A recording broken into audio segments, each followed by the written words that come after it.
ಎಲ್ಲರಿಗೂ ನಮಸ್ಕಾರ. Welcome back to my channel. ನಾನು ಪೂಜಾ ರಾಜೇಶ್.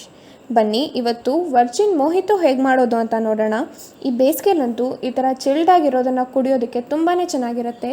ಬನ್ನಿ ಇದನ್ನು ಈಸಿಯಾಗಿ ಮನೆಯಲ್ಲೇ ಹೇಗೆ ಮಾಡ್ಕೊಳ್ಳೋದು ಅಂತ ನೋಡೋಣ. ನಾನಿಲ್ಲಿ ಒಂದು ಸ್ವಲ್ಪ ಪುದೀನ ಸೊಪ್ಪನ್ನು ತೊಗೊಂಡಿದ್ದೀನಿ, ಹಾಗೆ ಒಂದು ಲಿಂಬುನ ತೊಗೊಂಡಿದ್ದೀನಿ. ಈ ಲಿಂಬುನ ಕಟ್ ಮಾಡ್ಕೊಳ್ಳೋಣ.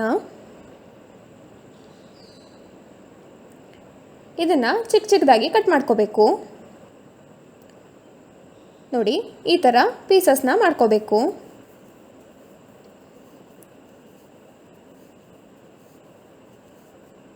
ನಾನಿಲ್ಲಿ ಕುಟಾಣಿ ತೊಗೊಂಡಿದ್ದೀನಿ, ಇದರೊಳಗಡೆ ಹಾಕ್ಕೋಬೇಕು. ಅದಕ್ಕಿಂತ ಮುಂಚೆ ಈ ಥರ ಬೀಜನೆಲ್ಲ ತೆಗಿಬೇಕಾಗತ್ತೆ. ಬೀಜ ಇದ್ದರೆ ಕಹಿ ಆಗುತ್ತೆ. ಹಾಗೆ ಮಿಂಟನ್ನು ತೊಗೊಂಡಿದ್ದೀವಲ್ವ, ಇದನ್ನು ಕೂಡ ಹಾಕ್ತಾಯಿದ್ದೀನಿ. ಒಂದು ಅರ್ಧ ಚಮಚದಷ್ಟು ಬ್ಲ್ಯಾಕ್ ಸಾಲ್ಟನ್ನು ಹಾಕ್ತಾಯಿದ್ದೀನಿ. ಇದಿಲ್ಲ ಅಂತ ಅಂದರೆ ನೀವು ಚಾಟ್ ಮಸಾಲಾನ ಹಾಕ್ಕೊಳ್ಳಿ.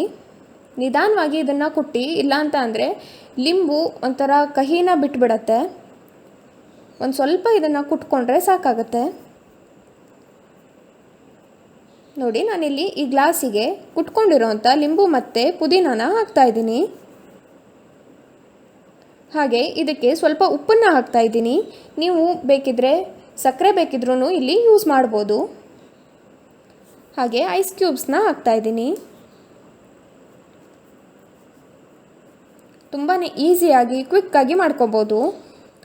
ಹಾಗೆ ಒಂದು ಸ್ವಲ್ಪ ಸೋಡಾ ಹಾಕ್ತಾಯಿದ್ದೀನಿ. ನೀವು ಸ್ಪ್ರೈಟ್ ಇದ್ದರೆ ಸ್ಪ್ರೈಟ್ ಬೇಕಿದ್ರೂ ಹಾಕೋಬೋದು, ಯಾವುದೂ ಇಲ್ಲ ಅಂತಂದರೆ ಏನೋ ಬೇಕಿದ್ರೂ ಹಾಕ್ಬೋದು. ಹಾಗೆ ಇದಕ್ಕೆ ನೀರನ್ನು ಹಾಕ್ತಾಯಿದ್ದೀನಿ. ನೀರನ್ನು ಹಾಕಬೇಕಿದ್ರೆ ಹಾಕಿರೋ ಅಂಥ ಲಿಂಬುನ ತೆಗೆದುಬಿಡಿ, ಇಲ್ಲಾಂತಂದರೆ ಇನ್ನೂ ಕಹಿ ಆಗುತ್ತೆ. ನೋಡಿ, ರುಚಿ ರುಚಿಯಾಗಿರೋವಂಥ ವರ್ಜಿನ್ ಮೊಹಿಟೋ ರೆಡಿ ಆಯಿತು. ನಿಮಗೆ ಈ ರೆಸಿಪಿ ಹೇಗೆ ಅನ್ನಿಸ್ತು ಅಂತ ನನಗೆ ಕಮೆಂಟ್ ಸೆಕ್ಷನಲ್ಲಿ ತಿಳಿಸಿ. ಹಾಗೆ ಈ ರೆಸಿಪಿ ನಿಮಗೆ ಇಷ್ಟ ಆಗಿದ್ದರೆ ಪ್ಲೀಸ್ ಲೈಕ್ ಮಾಡಿ, ಶೇರ್ ಮಾಡಿ, ಹಾಗೆ ಸಬ್ಸ್ಕ್ರೈಬ್ ಮಾಡಿ. ನನ್ನ ಮುಂದಿನ ವಿಡಿಯೋದಲ್ಲಿ ಸಿಗ್ತೀನಿ. ಅಲ್ಲಿ ತನಕ